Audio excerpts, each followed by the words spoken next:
छुटकू बंदर और जादुई आम गहरे जंगल में एक नटखट छुटकू बंदर रहता था। वो छोटा था लेकिन बहुत होशियार और चालाक था। हर रोज नए नए खेल खेलना और जंगल में घूमना उसे बहुत पसंद था। राजा शेरू का ऐलान। एक दिन जंगल के राजा शेरू शेर ने सब जानवरों को बुलाया और ऐलान किया, जो भी जंगल से सबसे बड़ा, अनोखा और मीठा फल लाएगा उसे इनाम मिलेगा। सभी जानवर सोच में पड़ गए कि सबसे अनोखा फल कौन सा हो सकता है। जादुई आम की कहानी छुटकू ने सुना था कि जंगल के सबसे पुराने और रहस्यमयी पेड़ पर एक जादुई आम लगता है जो सिर्फ एक दिन के लिए चमकता है। लेकिन उस पेड़ तक पहुंचना आसान नहीं था। वो जंगल के सबसे गहरे हिस्से में था और वहां तक पहुंचने के लिए एक खतरनाक नदी पार करनी पड़ती थी जिसमें भूखे मगरमच्छ रहते थे। छुटकू ने ठान लिया, मैं ही वो आम लाऊंगा।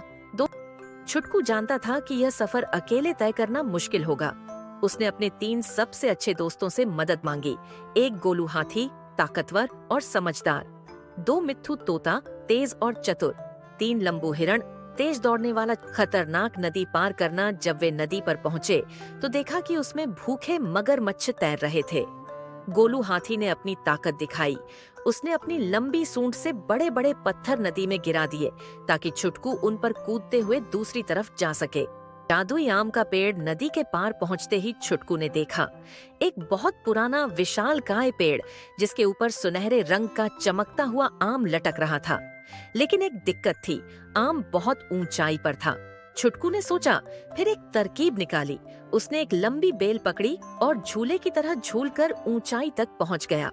पेड़ की रहस्यमयी आवाज जैसे ही उसने आम को पकड़ने की कोशिश की, पेड़ ने गहरी आवाज में कहा, यह आम सिर्फ उसी को मिलेगा जिसका दिल सच्चा हो। छुटकू थोड़ा डर गया, लेकिन उसने ईमानदारी से कहा, मैं यह आम जंगल के राजा को देना चाहता हूँ ताकि सबको सीख मिले कि मेहनत और दोस्ती से सब कुछ मुमकिन है। तभी आम धीरे धीरे नीचे गिरा और छुटकू ने उसे पकड़ लिया। वापसी और मगरमच्छों का हमला।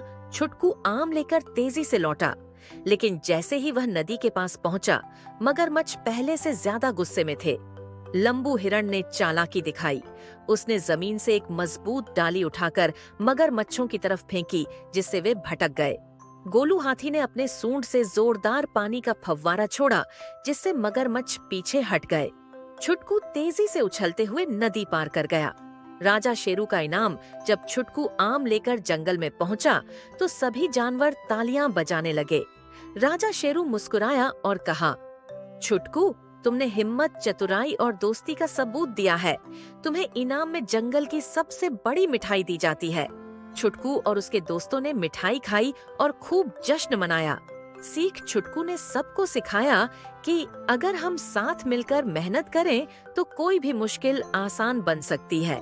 और इस तरह जंगल में एक नई प्रेरणादायक कहानी बन गई।